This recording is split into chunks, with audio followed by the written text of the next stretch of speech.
Ya, menginjak sesi selanjutnya diskusi eh, dari peserta, jika ada pertanyaan yang akan disampaikan kepada kedua narasumber, silakan bisa secara langsung atau melalui chat ya.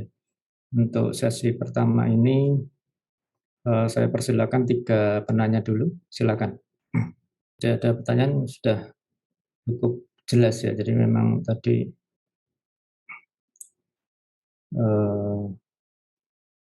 materi yang paparan yang disampaikan memang eh, sudah sangat lengkap. Tapi ini ada satu pertanyaan, saya bacakan ya, dari Dr. Dewi Ayu ya. Pada terapi OMSK tipe benigna dapat diberikan topikal antibiotik, apakah bisa diberikan dengan oral atau apakah bisa diberikan oral saja? Maksudnya mungkin topikal ya. Kalau diberikan kalau perlu diberikan ya antibiotik oral, kapan kita berikan antibiotik oral ya? Dan kapan dapat diberikan pada tipe yang aktif? Mungkin ini pertanyaan pada Dr. Ayu ya. Silakan Dr. Ayu. Baik, dokter. Jadi mungkin inti dari pertanyaannya adalah kapan kita memberikan antibiotik topikal dan kapan kita memberikan antibiotik oral. Jadi seperti tadi yang sudah dijelaskan bahwa lini pertama kita memang antibiotik topikal.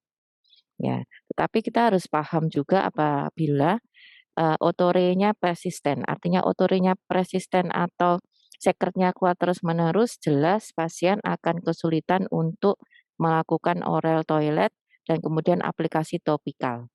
Nah, pada saat itu kita wajib memberikan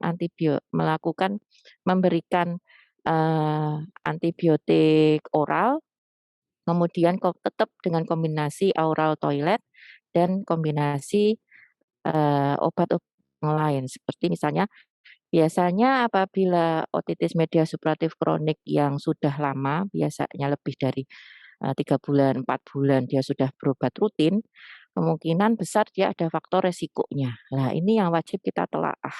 Apakah ada ke arah alergi, apakah ada gangguan fungsi tuba yang lain, atau ada variasi anatomi. Ini yang biasanya miss di kita. Jadi bukan hanya wajib antibiotik topikal atau antibiotik oral saja, tapi kita harus cari faktor risikonya apa. Karena dengan mengobati faktor risiko tersebut, kita pasti akan bisa menanggulangi otitis media supuratif kronik ini. Beda apabila otitis media supuratif kronik yang karena kolesteatoma. Ya, apabila dia ada kolesteatoma di dalam yang tidak bisa kita lihat, kita mau melakukan apapun topikal, mau melakukan oral atau melakukan intravena, jelas salah satunya adalah terapi yang paling baik adalah eradikasi. Begitu dokter. Ya, terima kasih Dr. Ayu. Mungkin sudah cukup jelas ya jawaban dari Dr. Ayu. Ini selanjutnya ke pertanyaan selanjutnya dari Dr. Eunike Imori. Ya. Terima kasih dokter untuk presentasinya. Izin bertanya, pada OMSK tipe maligna, apakah juga dapat disebabkan juga oleh gangguan fungsi tuba? Mungkin pada Dr. Arif. Ya. Silakan Dr. Arif. Ya, terima kasih. Otitis media supuratif kronis maligna di sini kita identik dengan timbulnya kolesteatum. Nah, kolesteatum sendiri tadi sudah dijelaskan untuk yang kolesteatum tipe yang acquired yang didapat tipe primer ya, itu memang tidak ada riwayat perforasi gendang telinga, dan di salah satu teorinya adalah memang dari disfungsi dari tuba eustachiae tadi sehingga menimbulkan tekanan negatif di dalam telinga tengah, terutama di daerah bursa space, di mana di situ merupakan membran timpani pas flaksit ya. Makin lama tekanan negatif berfluktuasi dengan tekanan negatif, kemudian dari area di membran timpani plus flaksit tadi akan kehilangan supportingnya atau pendukung dari jaringan membran timpani, sehingga terjadi invaginasi ya, masuknya membran timpani ke telinga tengah, diawali di prostatic space.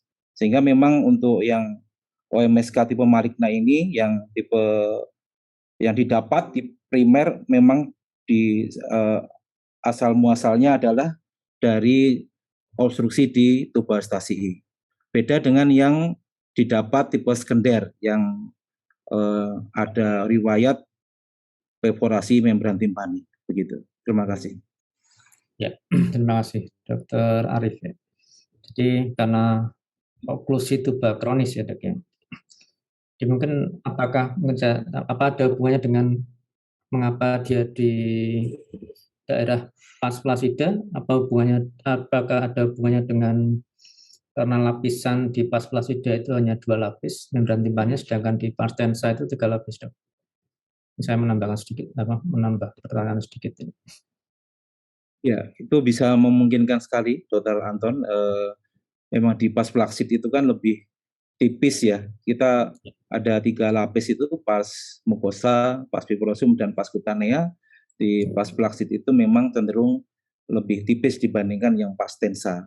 Sehingga dia akan mudah mengalami retraksi atau bahkan kalau oklusi tubalnya kronis memungkinkan untuk terjadinya atelektasis gitu. Oke, terima kasih Dok. Ini pertanyaan selanjutnya dari Dr. Carolina Kartika.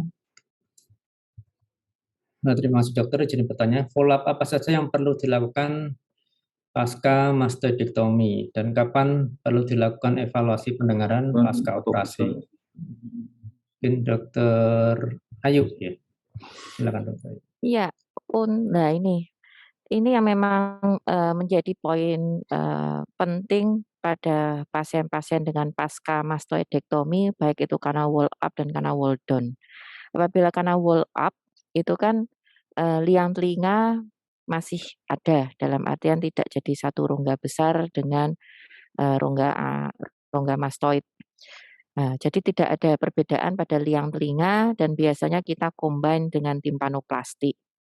Jadi gendang telinganya sudah memakai graft dari musculus temporalis yang profunda, dari fascia temporalis profunda. Nah, itu kemudian kita menjadi seolah-olah membran timpani. Memang kalau karena wall up sama seperti dengan liang telinga normal. Tetapi apabila pada karena wall down atau radical mastoidoid atau modified, ekstra hati-hati betul. Meatus yang kita lakukan meatoplasti wajib terbuka dengan lebar agar kita masih bisa membersihkan sekret atau krusta atau yang nantinya menjadi serumen itu harus kita langsung bersihkan. Karena kalau tidak, penumpukan-penumpukan bisu bisa menjadi infeksi sekunder. Nah, yang paling penting itu dari anamnesis, apakah ada riwayat operasi, jenis operasinya bagaimana. Kadang-kadang pasien memang tidak aware atau tidak paham. Oleh karena itu wajib kita ekstra hati-hati betul untuk tahu, oh ini karena wall up, oh ini hanya timpanoplasti saja, oh ini ada karena wall down. Kalau karena wall down, ekstra hati-hati apakah ada organ-organ penting, karena di situ pasti ada nervus facialis di situ, ada promontorium dan sebagainya. Jadi kalau karena wall down yang paling penting adalah meatusnya wajib terbuka supaya kita masih bisa membersihkan, masih bisa melakukan evakuasi serumen secara rutin pada pasien-pasien tersebut. Karena biasanya mukosanya sudah berbeda. Mukosa atau epitelinya masih bisa menghasilkan serumen, tetapi biasanya butuh bantuan para dokter spesialis THT untuk melakukan evakuasi serumen atau membersihkan. Begitu dokter. Mungkin kapan perlu dilakukan evaluasi pendengaran dok pasca operasi? Evaluasi pendengaran biasanya kita lakukan 3 bulan pasca operasi dokter, baik itu timpano, karena wall up atau karena wall down. Ya, terima kasih. Mungkin tadi ada satu pertanyaan yang terlewat ya. Apakah kita bisa membedakan pada CT scan gambaran cairan kolesteatoma atau massa lainnya? Dari Dokter Ayu ya. Ya, seperti yang tadi sudah saya tampilkan bahwa untuk high resolusi CT scan itu kita hanya bisa melihat ada lesi, baik itu hipodens atau hiperdens. Jadi kita memang kesulitan apabila itu kolesteatum, apakah jaringan granulasi atau bahkan sekret yang kental. Tapi terkadang kita bisa melihat dari ROI-nya, jadi suatu gambaran penilaian apabila itu adalah massa yang padat atau cairan. Tetapi selain itu kita bisa lihat erosi atau destruksi yang disebabkan oleh lesi tersebut. Kalau memang dia sudah seperti tadi, tegmennya itu sudah ada defek atau memang sudah ke arah osikulanya, destruksi atau erosi, terus kemudian ada osteoitis, nah itu kemungkinan besar kolesteatoma. Begitu dokter. Mungkin ada tambahan dari dokter Arif? Ya, cukup dokter. Memang kita harus melihat keseluruhan dari gambaran CT scan tadi. Pada awal kolesteatum kita melihat pertama skutumnya. Skutumnya itu apakah ada terdestruksi atau masih tajam, masih bagus bentuknya.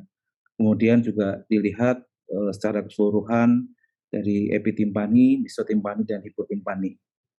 Dari berbagai slice irisan kita evaluasi juga beberapa bangunan-bangunan penting di situ, terutama di telinga tengah, apakah sikulanya cukup baik, tidak terdestruksi, tidak terjadi displacement juga, ya itu juga bisa kita lihat sampai ke hipotimpani. Kalau itu masih memiliki batasan dan struktur yang baik, kemungkinan bukan kolesteatum, tetapi kalau ada erosi walaupun sedikit, kita harus curiga ke arah kolesteatum. Begitu. Terima kasih. Ya, terima kasih dok. Ini cukup banyak pertanyaan yang masuk ya. Selanjutnya, ini selamat siang dokter. Izin bertanya, bagaimana pasien dengan OMSK yang menolak operasi? Ya. Bagaimana edukasi yang harus kita berikan dan penata laksanaan yang bisa kita lakukan untuk pasien tersebut apa? Terima kasih. Ya, izin mungkin saya jawab ya, Dokter Anton. Ya, silakan. Jadi namanya aja pasien takut untuk operasi. Ya, kalau memang dia jenis otitis media supuratif kronik yang tipenya benigna yang inaktif, nah yang hanya butuh dilakukan timpanoplasi saja, sebenarnya dia akan kurang terjadinya komplikasi daripada yang tipenya maligna. Tetapi pasien yang tipe maligna ini pun terkadang juga takut dioperasi. Kalau kita sudah menjelaskan tentang komplikasi operasi, kita sudah jelaskan dari hasil CT scan, ya ini ada kolesteatoma Pak, ada kecurigaan, ini dekat otak dan sebagainya. Kita sudah maksimal memberikan edukasi, merupakan hak pasien untuk menolak. Tetapi tetap kita kan dari sebelumnya saya kan sudah melakukan red flag. Jadi ada tanda-tanda komplikasi yang wajib hati-hati seperti penurunan kesadaran, adanya kaku kuduk, kemudian ada muntah proyektil yang memang ke arah dia ada sesuatu di intrakranialnya. Ya, ya kita tidak bisa memaksakan, tetap hanya poinnya adalah telinga wajib bersih. Telinga wajib jaga supaya tidak terkena air, terus kemudian jangan sampai terjadi infeksi yang berkelanjutan, karena itu seperti bom waktu. Ada beberapa pasien yang memang karena orang tua dan lansia dan keluarga besar menolak untuk operasi, padahal itu udah OMSK maligna yang jelas-jelas tampak kolesteatum di daerah rongga telinga tengah tapi menolak operasi. Ya, tanda tangan penolakan tindakan karena tugas kita sebagai dokter pelayan masyarakat adalah mengedukasi. Pasien itu datang ke kita, bukan kita-kita yang kemudian harus memaksa-memaksa. Begitu dokter. Oke, terima kasih Dokter Ayu. Pertanyaan selanjutnya untuk Dokter Arif dari Dokter Ari dari FKUGM. Dokter Arif tadi mengatakan bahwa OMSK jika ada gangguan pendengaran lebih dari 60 desibel, ini kemungkinan koklea sudah ada gangguan ya. Namun jika pada OMSK hasil audiometrinya lebih dari 60 desibel, apakah tetap harus kita pertimbangkan ada gangguan di koklea? Ya, terima kasih. Ya, ini kan berdasarkan penelitian memang disebutkan seperti itu. Jadi kalau terjadi lebih dari 60 dB hearing loss, terjadinya mixed hearing loss di mana sensory neuronnya terlibat, maka ada kemungkinan sudah terjadi labirinitis diakibatkan karena beberapa mediator inflamasi yang masuk melalui baik dari oval window maupun dari round window, dan juga dari toksin-toksin yang dikeluarkan bakteri tadi dalam waktu yang lama. Jadi memang indikasi ke labirinitis menjadi kuat ketika kurang pendengaran sensori neural juga terdeteksi, sehingga dalam gambaran audiogram kita mendapatkan adanya mixed hearing loss dengan nilai ambang lebih dari 60 dB. Terima kasih. Ya, Mas Dok. Mungkin kalau labirinitis juga disertai dengan vertigo ya dok ya? Ya, dimungkinkan sekali ada gejala lainnya yang ditanyakan seperti adanya pusing berputar ya, dari vertigonya tadi. Selain kurang pendengaran tentunya ya, keluar cairan, kurang pendengaran, dan vertigo tadi. Yang selanjutnya dari Dr. Ayu. Ya, selamat siang dok, terima kasih ilmunya. Ini menanyakan tentang pilihan antibiotik untuk ibu hamil dengan OMSK yang tipe benigna. Mungkin Dr. Ayu bisa Ya, ibu hamil dengan OMSK benigna, jelas untuk golongan quinolone itu not recommended ya. Jadi akan lebih baik kalau menggunakan antibiotik topikal. Karena bukan antibiotik yang tipe A. Jadi kan kalau untuk di antibiotik kan ada tipe A, B, C untuk dari sisi keamanan obat. Jadi kalau amat sangat disarankan kalau beda dengan ibu hamil, apalagi trimester pertama, lebih baik menggunakan antibiotik topikal. Bahkan obat-obat yang lain itu sangat direkomendasikan untuk tidak digunakan.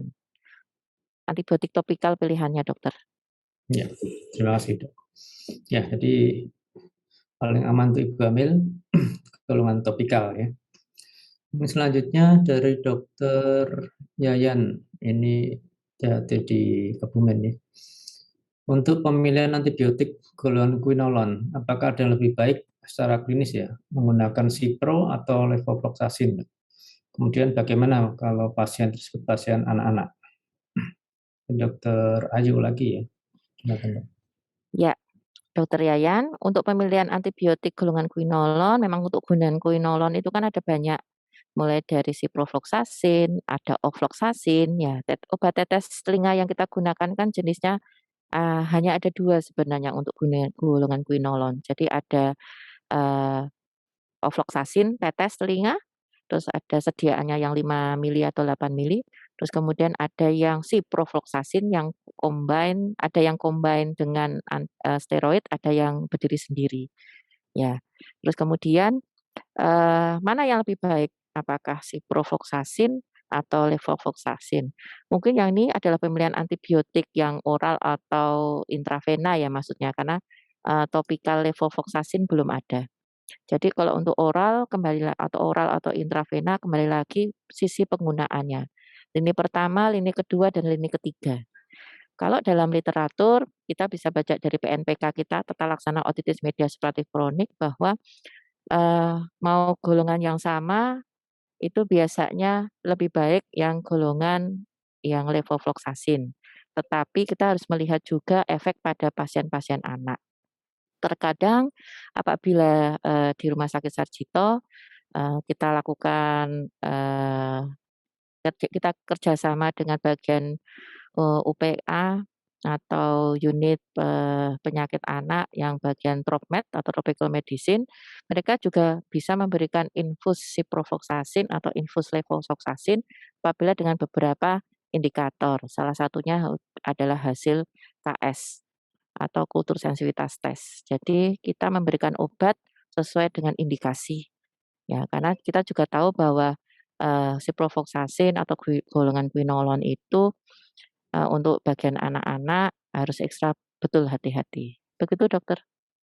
Ya, terima kasih dok. Jadi memang penggunaan quinolone pada anak ini harus hati-hati ya, karena bahkan ada yang menyebut ada kontraindikasi diberikan pada anak-anak karena dia menghambat pertumbuhan epifisis tulang, ya, gitu ya. Jadi tidak boleh rutin diberikan kepada anak-anak, ya. Jadi memang berdasarkan kultur dan sensitivitas, kalau memang yang sensitif hanya ciprofloxacin, ya mau tidak mau kita berikan antibiotik golongan tersebut, gitu ya.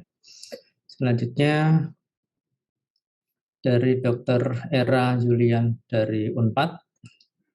Selamat siang dokter, izin bertanya, kapan sebaiknya kita melakukan pemeriksaan CT scan pada pasien OMSK?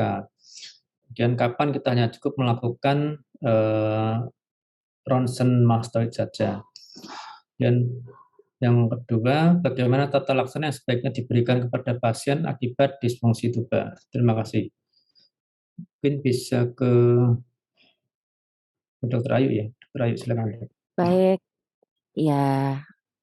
Kapan sebaiknya kita melakukan pemeriksaan CT scan pada pasien otitis media seperti kronik yang seperti sudah saya katakan bahwa sebenarnya CT scan ini bukan untuk mendiagnosa. Ini adalah salah satu pemeriksaan penunjang yang kita butuhkan apabila untuk kita mau lakukan tindakan operasi. Jadi lebih mengarah kepada persiapan operasi. Jadi kalau memang dari farmakoterapi itu tidak ada perbaikan, kita ada kecurigaan apakah ada sesuatu pada rongga telinga tengah atau rongga mastoid pasien. Nah, itu akan tampak lebih jelas pada HR CT scan. Biasanya memang kalau kita banyak mendapatkan rujukan yang sudah dilakukan mastoid X-ray, biasanya potongan Suller.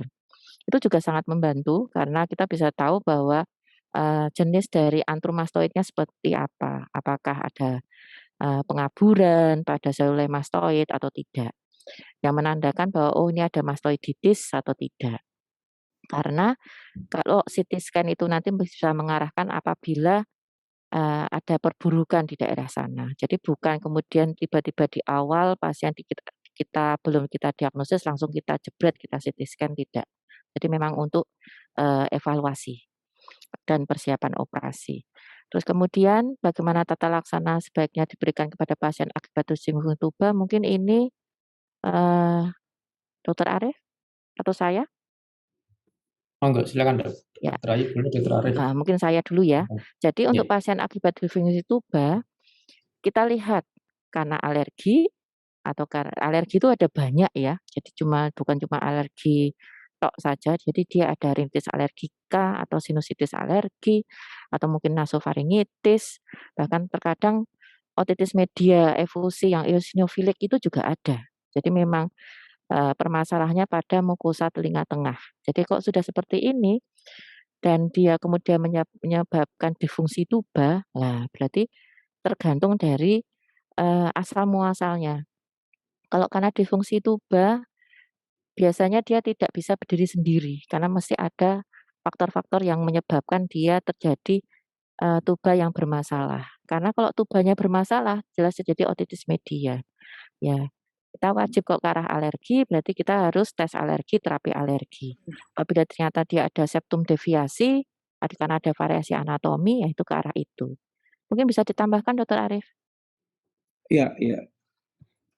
Ya, gangguan ventilasi tuba ini sangat dipengaruhi erat sekali oleh kondisi dari saluran napas atas ya, dari nares anterior, dari kavum nasi.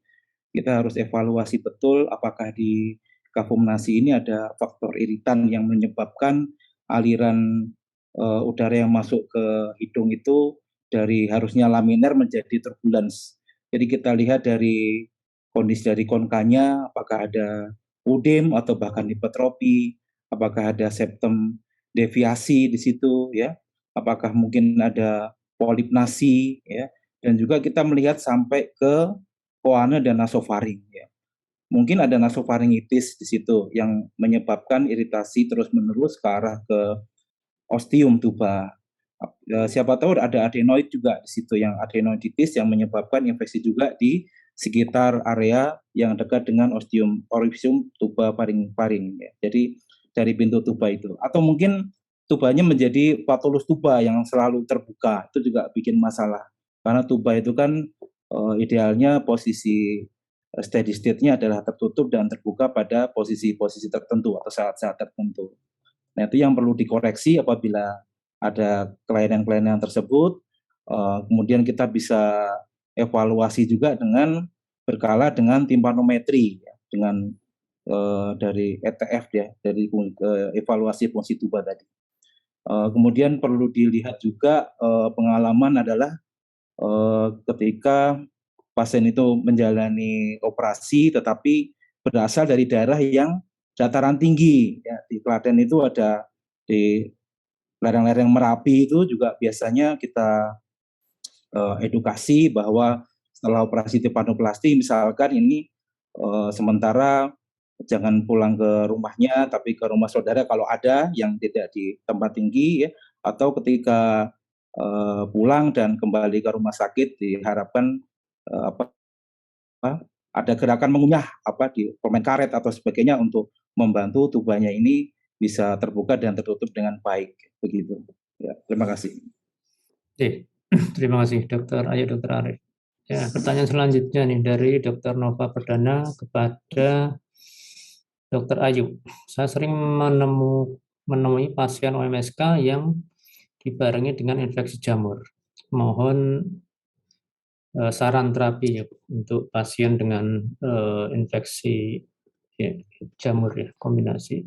Ya. Ya, silakan Dr. Jadi karena infeksi yang berulang, infeksi bakteri yang terus-menerus, kemudian kita sering menggunakan aplikasi topikal antibiotik golongan quinolone atau dengan antibiotik oral, biasanya bisa menimbulkan jamur. Ya, atau kita sebut otomikosis. Ya jelas kita harus terapi otomikosis. Kembali lagi ke terapi otomikosis, kita menggunakan topikal.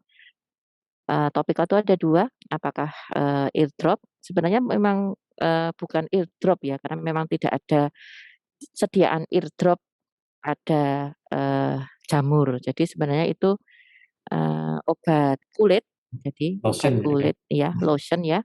Ya, tapi bisa kita aplikasikan untuk telinga kita. Tetapi juga jangan meninggalkan oral toilet. Ya, pengobatan otomikosis itu biasanya minimal 2 minggu, maksimal 1 bulan.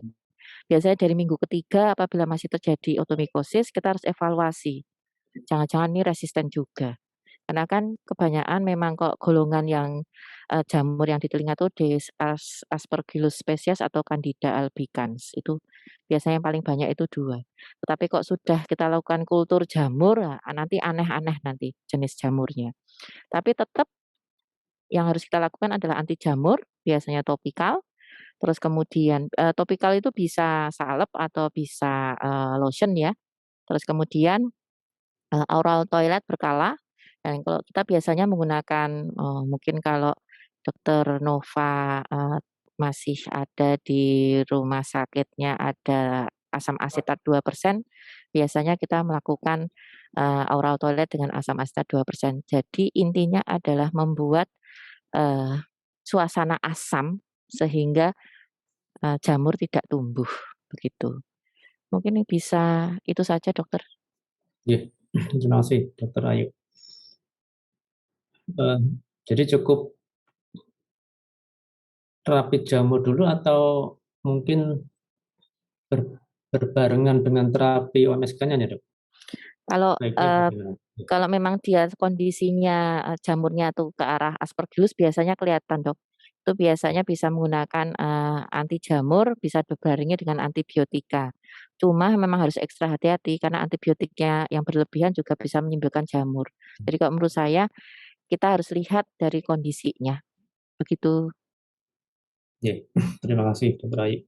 Dan selanjutnya dari Dr. Dimas di UGM. Izin bertanya, apakah setelah dilakukan operasi pengangkatan kolesteatom secara bersih masih memungkinkan terjadi rekurensi? Mungkin bisa ke Dr. Ayu maupun Dr. Arif ini terkait Monggo. dengan fisiologi. Ini Dr. Arif dulu. Ya, monggo Dr. Arif. Kambuhan kolesteatom ya yang dimaksudkan. Ya, betul. Ya, ya. Jadi sudah dioperasi bersih, masih memungkinkan enggak? Mungkin Nah, dari ini teori tadi Dok, ya timbulnya dari cholesteatum. Ya. kriteria bersihnya kadang juga kita harus hati-hati ya, karena kalau ada partikel sedikit dari kolesteatum itu tertinggal, memang sangat memungkinkan sekali atau berpotensi besar untuk terjadi kekambuhan dari kolesteatum tadi, gitu. Dan kita kalau eradikasinya baik, bersih betul ya, tidak diharapkan tidak ada yang tersisa, diharapkan tidak terjadi kekambuhan, walaupun resikonya ada tapi akan memperkecil chance ya, kesempatan untuk kambuh.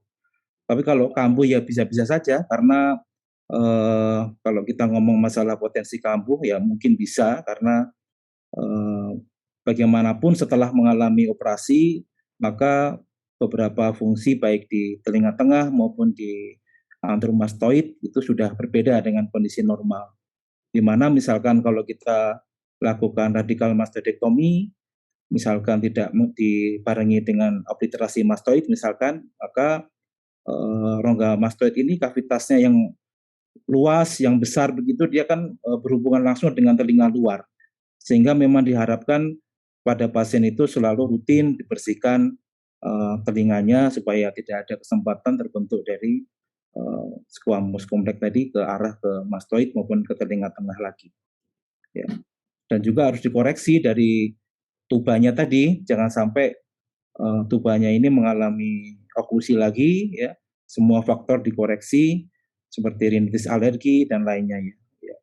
Karena banyak pengalaman itu pasien-pasien dengan rinitis alergi juga OMSK ya, sehingga kalau kita operasi maka kita juga harus berikan terapi dengan baik untuk rinitis alerginya, termasuk apabila kalau alerginya persisten sedang berat kita pakai juga steroid intranasal, pengalaman juga akan lebih cepat ke arah perbaikan gitu ya. Ya, Dokter Ayu mau menambahkan? Ya, izin menambahkan. Ya. Di Rumah Sakit Sarjito itu banyak sekali kita melakukan operasi revisi mastoidektomi. Jadi setelah kita buka ternyata memang ada kolesteatumnya.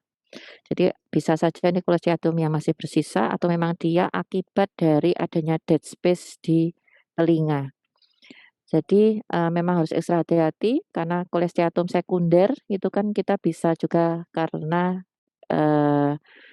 operasi yang sebelumnya. Jadi akibat dari adanya dead space atau rongga yang kosong, kemudian ventilasi negatif, tekanan yang berlebihan sehingga kemudian terbentuk lagi dari matrik dan massa keratinnya. Oleh karena itu pada saat kita proses menutup pada saat operasi yang pertama memang harus betul-betul aware terhadap sisa-sisa tersebut. Ya, begitu dokter. Ya. Selanjutnya masih ada beberapa pertanyaan dari Dr. Erlita Juliana. Assalamualaikum dokter, mohon izin bertanya untuk dosis yang tepat penggunaan antibiotik golongan quinolone baik yang topikal maupun oral. Oke. Dokter Ayu. Ya, untuk golongan quinolone topikal itu kita ada 2. Biasanya ofloxacin eardrop dan ciprofloxacin eardrop. Untuk jenis yang topikal ini memang 2 kali, ya 2 kali sehari 4 tetes, itu sudah cukup selama 10 sampai 14 hari. Sedangkan untuk oral, untuk ciprofloxacin kita menggunakan 2 kali 500 mg. Kalau kita mau melakukan infus, kan ciprofloxacin juga ada sediaan infus, itu sedianya 2 kali 400 mg. Begitu dokter. Ya, terima kasih dok. Pertanyaan selanjutnya dari Dr. Ari Prasetya Wibowo. Izin menanyakan pada pasien OMSK dengan usia tua yang geriatri, apabila terdapat jaringan granulasi, apa perlu dilakukan pemeriksaan histopatologi? Mungkin ke Dr. Ayu lagi nih. Sebenarnya dengan adanya jaringan granulasi bukan hanya pada lansia ya dok. Kita curiga ada jaringan granulasi itu, kita juga ekstra hati-hati apakah ini adalah suatu massa ke arah benign atau ke arah maligna type. Nah, kalau memang sebenarnya pada lansia kita harus ekstra hati-hati apakah memang ada kombinasi obat-obat yang merupakan komorbidnya. Nah, ini yang harus diperhatikan. Kalau untuk ke arah jaringan granulasi dan itu ternyata mudah berdarah, kemudian rapuh dan sebagainya, memang kita bisa ke arah kecurigaan ke arah, biasanya yang paling banyak adalah sel squamosa karsinoma, ya pada liang telinga tengah, ya. Begitu dokter. Oke, terima kasih Dr. Ari. Selanjutnya dari Dr. Bonifasius Haryanto. Terima kasih atas materi yang bermanfaat. Ya, izin bertanya, ada 3 pertanyaan ini. Untuk OMSK yang tubuh timpani atau tanpa kolesteatum, pilihan antibiotik topikal pada pasien anak dan pasien hamil bagaimana? Ini tadi sudah sempat ditanyakan tadi ya. Mungkin dokter nanti bisa menjelaskan lagi. Yang kedua, bila lini kedua antibiotik oral pilihan, bagaimana untuk pasien anak, dewasa, dan hamil? Dan yang ketiga, bila kombinasi antibiotik topikal dengan oral, bagaimana dok? Apa pilihan antibiotiknya? Terima kasih ke Dokter Ayu. Ya, kalau untuk antibiotik topikal tadi sudah saya jelaskan ya, untuk pasien anak dan pasien hamil jelas pilihannya adalah topikal golongan quinolone, karena Pseudomonas spesies. Untuk yang pertanyaan kedua adalah untuk lini kedua, jadi kalau antibiotik itu jelas lini pertama itu adalah topikal, kedua oral, ketiga ada intravena. Tapi untuk pilihan golongannya, kalau quinolone itu tidak bisa, berarti kita tetap tadi yang antibiotik intravena itu kan golongan penisilin, golongan cefalosporin, baru kemudian ke arah quinolone, ada macrolide, dan kemudian ke arah yang chlorphenicol dan sebagainya. Itu tadi sudah saya ada di slide.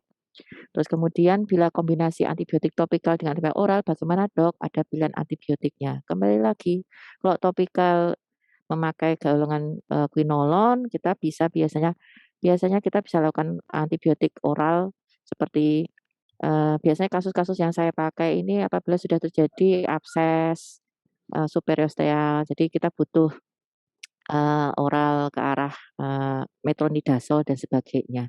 Tapi jangan lupakan bahwa apabila ada komplikasi, jelas biasanya wajib tata laksana segera ya dok, begitu. Ya, terima kasih Dokter Ayu. Mungkin ya karena waktu kita terbatas ya, mungkin sampai 11.30 dan saya sudah diingatkan oleh panitia. Mungkin ada 1 pertanyaan lagi ya, dari Dr. Azwar Ridwan. Dr. Ayu, berapa lama pemberian antibiotik pasca tindakan timpanomastoidektomi? Silakan Dr. Ayu. Biasanya pasca tindakan timpanomastoidektomi atau ini kita bisa sebut mastoidektomi dengan combine timpanoplasti itu 10 harian dok. Jadi dari pasca operasi 10 hari itu biasanya menggunakan oral. Terus kemudian kita lanjut dengan menggunakan topikal, tapi kita harus evaluasi karena graf yang kita tanam, yang kita tempel biasanya masih awal-awal itu masih tertutup oleh gel foam yang kita pasang. Nah, sebenarnya gel foam ini kan memang berfungsi untuk sebagai attachment ya, supaya graf yang kita pasang itu sempurna, ya. Dan kembali lagi, faktor infeksi sekunder jangan dilupakan. Ada beberapa literatur juga mengatakan bahwa bisa menggunakan sampai 1 bulan, tetapi bagi saya, kita di negara Indonesia selalu terbayang-bayang dengan otomikosis. Antibiotik yang terlalu lama bisa menyebabkan otomikosis. Jadi kalau patokan saya 10 sampai 14 hari cukup dokter. Terima kasih dok. Mungkin saya mau lanjutkan pertanyaannya dok. Kalau untuk gel foamnya sendiri, apakah perlu diambil atau tidak dok? Mungkin ada pertanyaan sebetulnya dari teman-teman. Kalau gel foamnya itu sebenarnya tipenya itu kalau yang kami pakai itu bisa meluruh sendiri ya dok.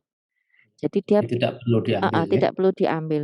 Tapi biasanya untuk gel foam yang kita attachment-kan kepada graf yang kita pasang itu kan kemudian ada tampon, ya tampon salep. Nah, tampon salep ini yang kita harus tapi kok gel foamnya dia bisa meluruh sendiri. Biasanya meluruhnya itu sudah hari kelima itu sudah mulai banyak-banyak itu seperti itu. Ya.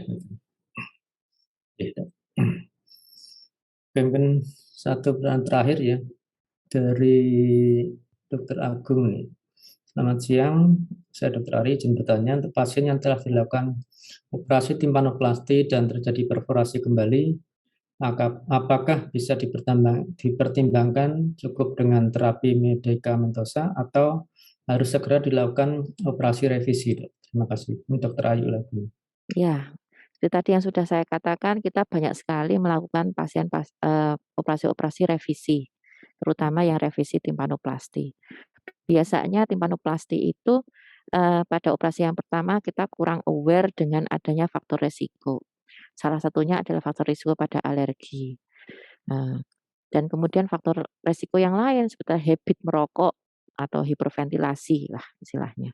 Karena kalau terjadi iritasi mukosa hidung yang terus-menerus kemudian menjadikan disfungsi tuba juga, ya percuma juga kita pasang gendang telinga karena dia akan selalu menyebabkan iritasi yang terus-menerus.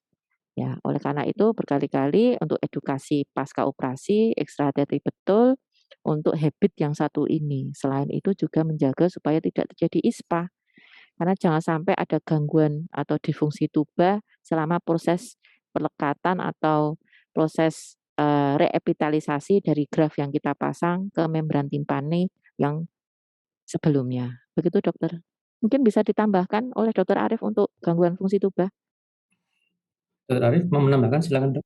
Fungsi tuba atau reoperasinya atau Iya, biasanya kan timpanoplasti revisi itu kan ada hubungannya dengan ada kelainan pada belakang Mungkin faktor rongga. risikonya belum ya.